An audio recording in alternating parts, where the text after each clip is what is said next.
नमस्कार दोस्तों, स्वागत करते हैं हमारे चैनल पंडित दीन झटप्रिया में। आज हम बात करेंगे बंगाल में हुए रेलवे दुर्घटना के बारे में।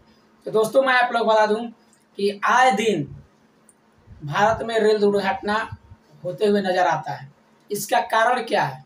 तो दोस्तों, मैं आप लोग बता दूं, इसका सबसे बड़ा कारण है कर्मचारियों का लापरवाही। अगर कर्मचारियों का लापरवाही नहीं होता तो रेल दुर्घटना ऐसे नहीं होता। इस पे हम लोग किसी भी रेल मंत्री के ऊपर दबाव नहीं डाल सकते, क्योंकि रेल मंत्री वो ट्रेन चलाने नहीं जा रहा है और वहाँ हरा झंडी भी दिखाने नहीं जा रहा है। प्लेटफार्म के अंदर तो वो काम नहीं कर रहा है।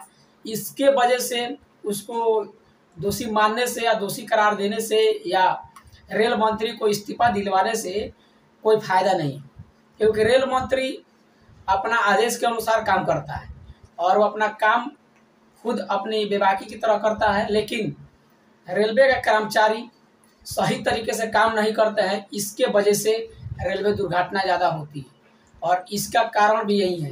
दोस्तों, मैं आप लोग बता दूं कि कंचनजंगा एक्सप्रेस जो बंगाल में जो जा रहा था, वो मालगाड़ी के पीछे से टकराया, वो भी रुकी हुई मालगाड़ी से। आखिर इसका कारण क्या है? क्योंकि या तो पटरी चेंज किया गया या उसको आगे दूसरा ट्रैक नहीं दिया गया, जिसके वजह से वो गाड़ी वहाँ टकराई और लगभग 20 आदमी की तो मौत हो चुकी है। और इस पे सरकार क्या कर रही है? आप लोगों को मालूम ही होगा कि जब भी कोई रेलवे दुर्घटना होती है या ऐसे कई दुर्घटना होते हैं जिसमें सरकार क्या करती है? मुआवजा देती है। लेकिन रेल कर्मचारियों की गड़बड़ी की वजह से आज कितने लोग मारे जा चुके हैं और इसका यही कारण है कि रेलवे कर्मचारी को लापरवाही। और मैं आप लोग बता दूं, मैं बात कर रहा था मुआवजा के बारे में। तो दोस्तों, मैं आप लोग बता दूं कि जिसको थोड़ा बहुत चोट लगी है उसको लगभग 50,000 और उससे ज़्यादा जिसको चोट लगी है उसको 2 लाख रुपये देने का सरकार वादा किया है। और जो व्यक्ति डेथ कर गया है उसको 10 लाख मुआवजा देने का ऐलान किया गया है।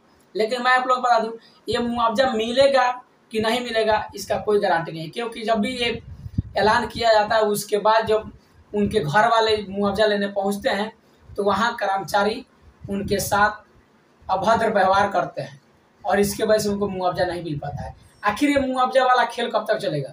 रेलवे कर्मचारी क्या सही से अपना काम कर पाएंगे या नहीं कर पाएंगे?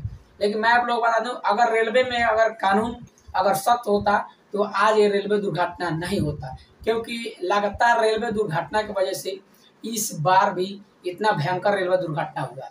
और दूसरी बार इसके पहले जब हुआ था तो इससे डेंजर तरीके से हुआ था, वो भी रुकी हुई मालगाड़ी पे हुआ था। ऐसा क्यों हो रहा है आखिर में? ये सब लापरवाही है और ये लापरवाही रेलवे कर्मचारियों के द्वारा किया जाता है। तो ये जानकारी आप लोगों को कैसी लगी? अगर जानकारी आप लोगों को अच्छी लगी हो तो हमारे चैनल को सब्सक्राइब जरूर कर लीजिएगा। मिलते हैं किसी नेक्स्ट वीडियो में किसी और जानकारी के साथ, तब तक के लिए दीजिए इजाज़त। धन्यवाद।